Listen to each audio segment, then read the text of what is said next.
যেটা এখনো পর্যন্ত জানা যাচ্ছে অত্যন্ত গুরুত্বপূর্ণ, সেটা হচ্ছে বিচারপতিরা বলছেন যে এই মামলা কেন্দ্রীয় সংস্থার তদন্তে রাজ্যের সংস্থার হস্তক্ষেপ নিয়ে গুরুতর প্রশ্ন তুলেছে। অর্থাৎ ইডি যেটা অভিযোগ করছিল যে তারা আইন মেনে নিয়ম মেনে তল্লাশি অভিযান চালাতে গিয়েছিলেন, কিন্তু তারা তল্লাশি অভিযান চালাতে যাওয়ার পর মুখ্যমন্ত্রী শীর্ষ পুলিশ আধিকারিকদের নিয়ে সেখানে হাজির হয়ে তাদের তল্লাশিতে বাধা দেন এবং তাদের সংগ্রহীত জিনিসপত্র সেখান থেকে ছিনিয়ে নিয়ে চলে যাওয়া হয় এবং এইটাই ছিল সেই অভিযোগ।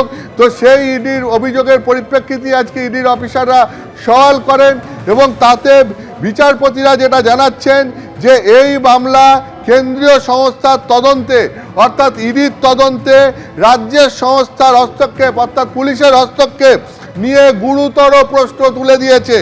এবং সেই সঙ্গে সঙ্গে বিচারপতিরা আরও কি বলছেন, প্রত্যেক সংস্থা যাতে স্বতন্ত্রভাবে কাজ করতে পারে সেটা দেখতে হবে। অর্থাৎ কেন্দ্রীয় সংস্থা এবং রাজ্যের সংস্থা প্রত্যেক সংস্থায় যাতে স্বতন্ত্রভাবে কাজ করতে পারে সেটা দেখতে হবে। অর্থাৎ বিচারপতিরা মনে করছেন যে একটি সংস্থার তদন্তে আরেকটি সংস্থার বাধাদান বা হস্তক্ষেপ সেটা কখনোই কাম্য নয়। ফলে যাতে প্রত্যেক সংস্থা স্বতন্ত্রভাবে কাজ করতে পারে সেটা দেখতে হবে। সমস্ত পক্ষকে নোটিশ ইস্যু করার জন্য আদালত এই মুহূর্তে নির্দেশ দিল এবং 23 ফেব্রুয়ারি এই মামলার পরবর্তী শুনানি হবে। অর্থাৎ আজকে যেটা নির্দেশ হলো, সমস্ত পক্ষকে নোটিশ ইস্যু করার জন্য নির্দেশ দিল সুপ্রিম কোর্ট এবং 23 ফেব্রুয়ারি এই মামলার পরবর্তী শুনানি হবে।